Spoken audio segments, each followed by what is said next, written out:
5, 4, 3, 2, 1, go. Well done. Well done, Charne. That was a proper countdown for a change. Now you do that's a good countdown. Hello, everyone. Welcome to another episode here, Vanquish. My name is Samkelo Khatebe. On the other side of the line, I have Charne Felix, who actually couldn't count for quite a while until I taught her how to count backwards. Charne, welcome to Vanquish. How are you? You're a fantastic leader. Thank you so much. My numeracy is on point now. I like your hair. I like your hair. Who did your hair for you? Thanks. My salon, Elegance, it's Reinhard's father-in-law. So Reinhard Hammond's father-in-law owns a fantastic salon, and they do my hair all the time. Yeah, I tried to match your hair by wearing a blue headset. So how close am I to that? I might insult my stylist, but you're doing well. You're doing well. You're doing well. Wow, that was actually very hurtful. Ouch. Anyway, there are I think very big news that we can all celebrate. Muki Khorobelar has been appointed onto the board of SAFCOC as a board member, and I think that congratulations are in order, Muki. Congratulations, well done. We're very proud of you, and we have no doubt that you're going to take disability sports even further up. Charne, what do you think that appointment means for disability sports? I think a voice to be like reckoned with. I think our voice is louder now. And I think that's what we've been asking for from the beginning. So we've got a prominent and loud voice to make something big happen. No, this is good.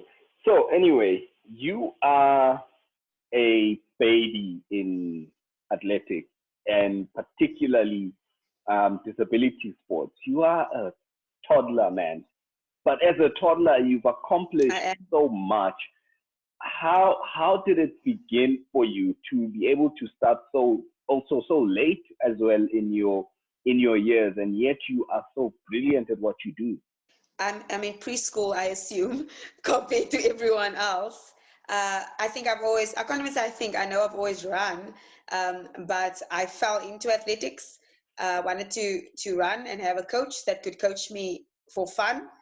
And by chance, the person that I contacted ended up being Wenzel from Marty's Parasport, and then got classified, and now I run. So that's the toddler story. I think my toddler is almost at primary school now. Yeah, no, it's a very overactive career of a toddler. Now, you don't only run, Charne, because the records you've broken are not just on the track. Can you just tell people watching at home, what events do you do? I do 100 meters and I do long jump. So I run and I like to jump in the sand. Is that how you fell into disability sports? I probably fell in the sand. I came initially just for long jump. No, I came for 100 meters just to run. And then the person that classified me just said, Linda Bartholomew, she just said, don't you do anything else? And I said, I could try and jump in the sand. And she goes, yeah, just do that too. And that's how I ended up doing that. And since you started just jumping in the sand, which sounds like a hobby to you, what have you accomplished? Well, last year I've done a lot in our country, with the records and things. But I think my biggest achievement was going to Paris and then getting the African record there. It feels a bit more official when you're not in your country. So I got the African record there, and that was quite nice. My coach was coaching me from his phone because he couldn't go along. So it was very tough. I was alone for the first time. Competing overseas alone without my family and without my coach. So I think that was a big deal for me, getting that record, having them, not physically with me, but having a record despite, that was a big deal. That for me was a big deal. Wow. So African record. So was that at World Championships where you got an African record?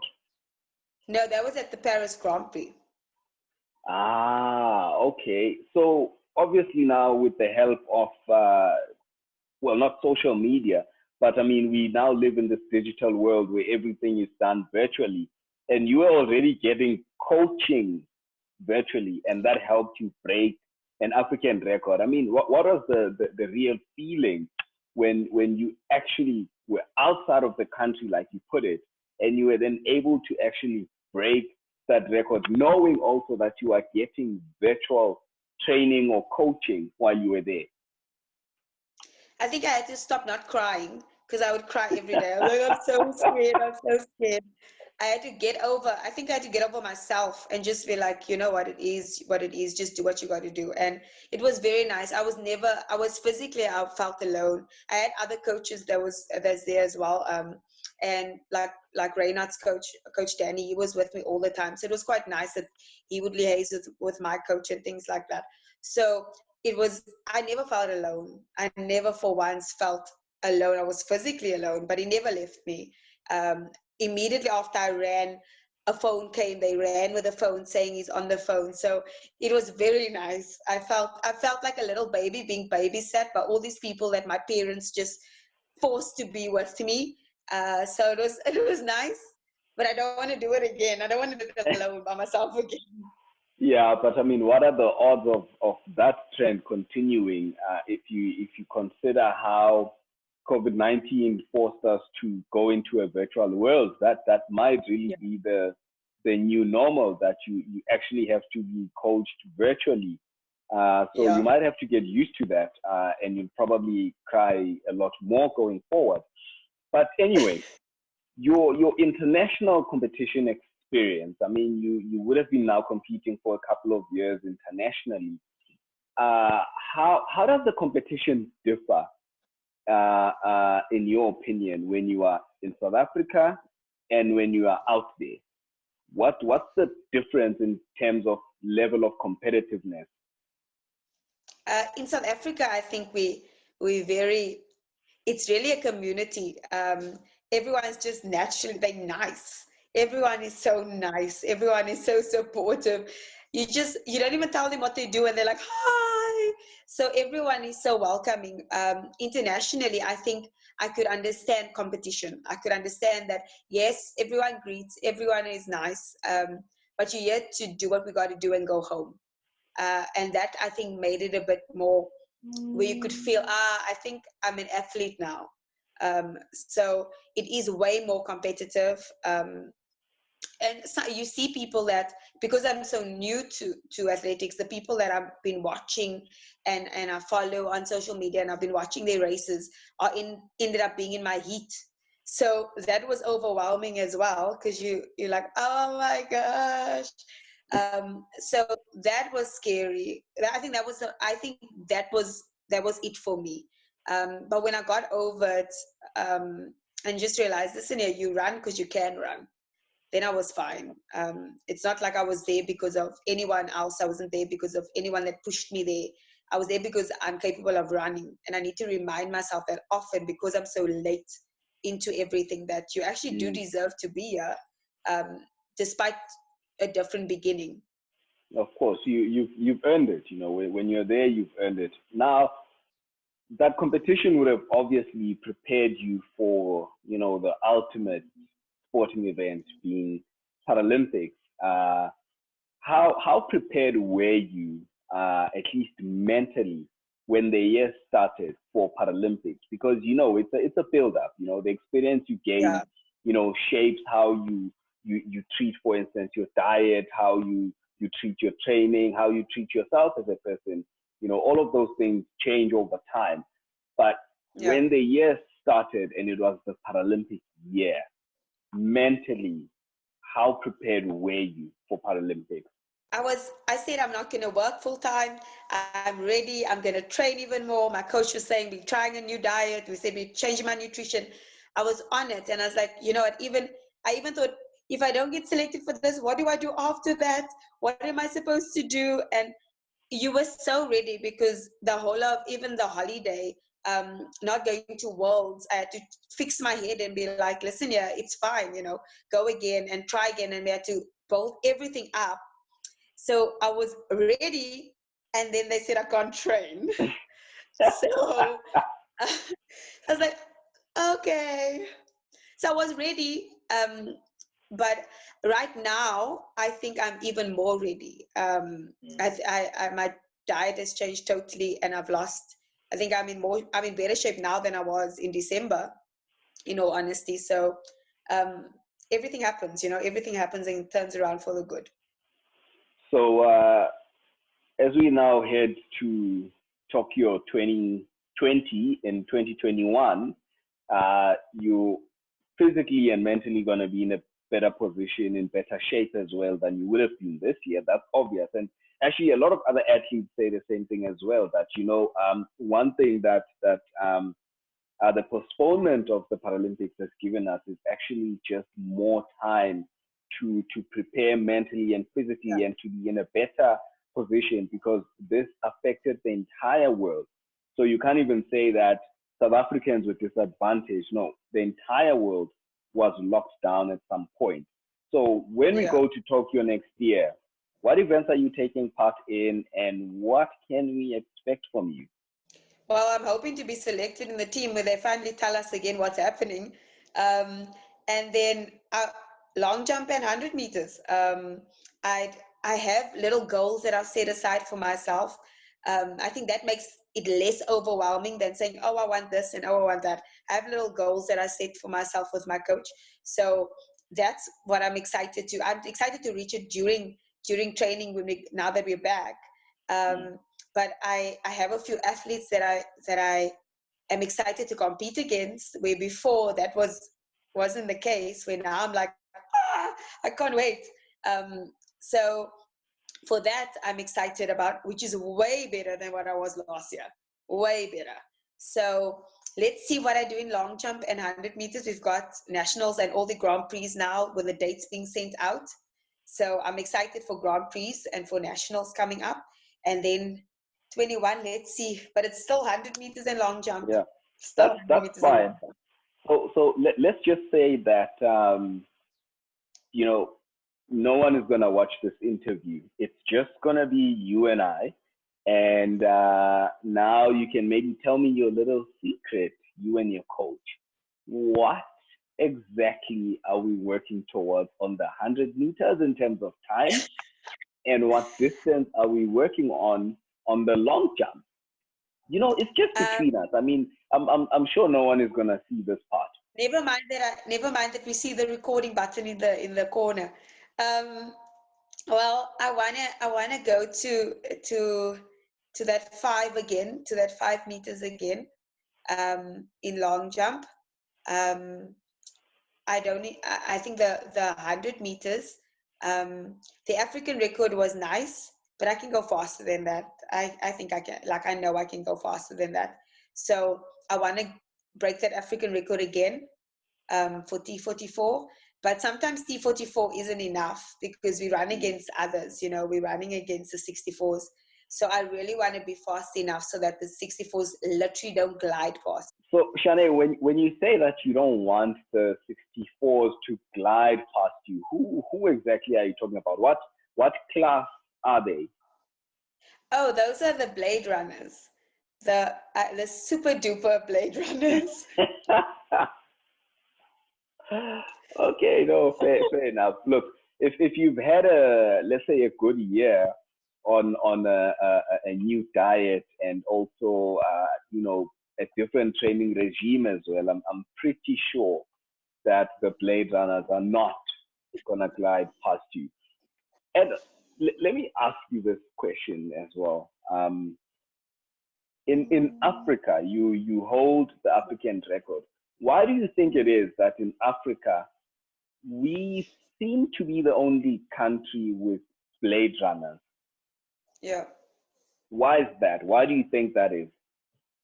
I think that most people with clubfoot don't even know that they can run, in all honesty. I think that there are a lot of T44 runners, with either drop foot, clubfoot, or in an accident like Guard, that is now classified. I think that there isn't enough awareness brought regarding clubfoot as a disability for you to be participating in something as our parasport. So they are.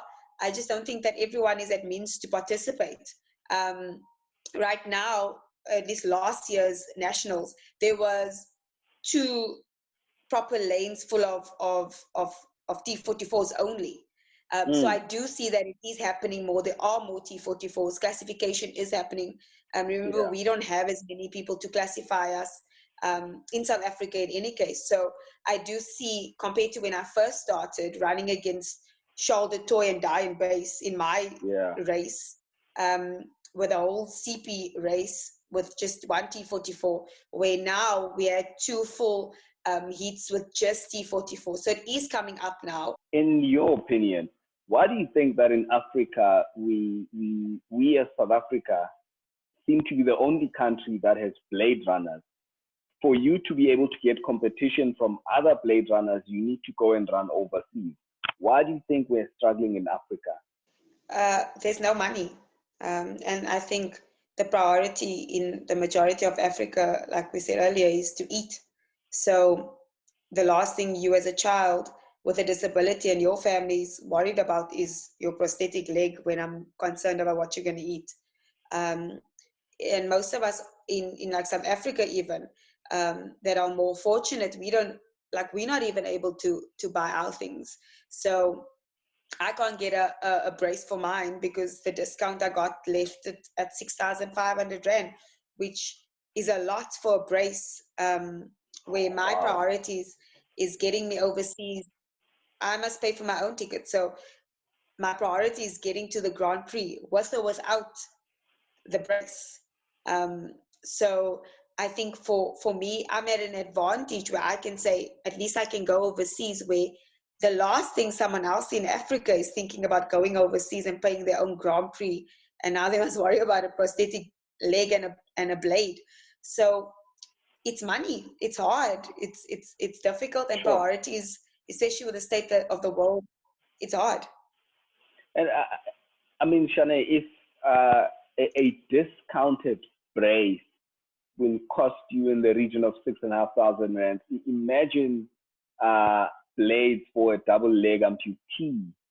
That would be a very insane amount of money. But look, I think that for as long as you guys continue to compete and represent South Africa and the continent, hopefully maybe more people in the private sector, maybe more governments in Africa can put money towards the disability sports and to support at least the leg amputees as well, because I know in my time when I used to run, there were a lot of hand amputees, and not because of accidents per se, but because some regimes in some African countries, they would punish you by cutting off your hand.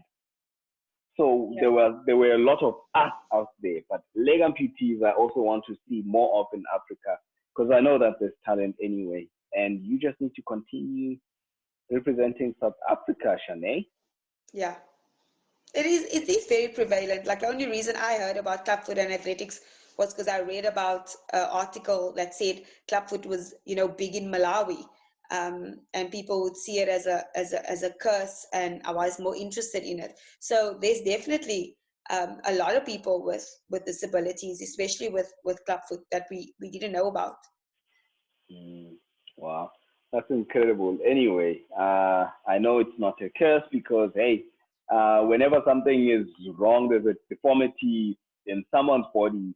Yeah, there's something that the parents did wrong, or it is a curse, or it's punishment, and we know that is absolute nonsense. Anyway, thank you so much for joining us here on Vanquish. We wish you all the best with all the times that you have set for yourself, the distances you've set for yourself, and your build-up to Paralympics. It has to be a good one. I hope that diet works and it makes you even faster. Thank you, Sam. I think I'm going to tell my coach that too. Everyone, that was Charne Felix. I like the purple hair. Unfortunately, I can't get the purple hair because I don't really have any hair. But once again, I just want to point out that we want to pass our congratulations to Muki Krobela for doing a great job and being nominated on the Star board. See you on another episode of Vanquish. This is the one place where odds and obstacles exist only to be conquered. My name is Samkelo Khatebe. See you at the next episode.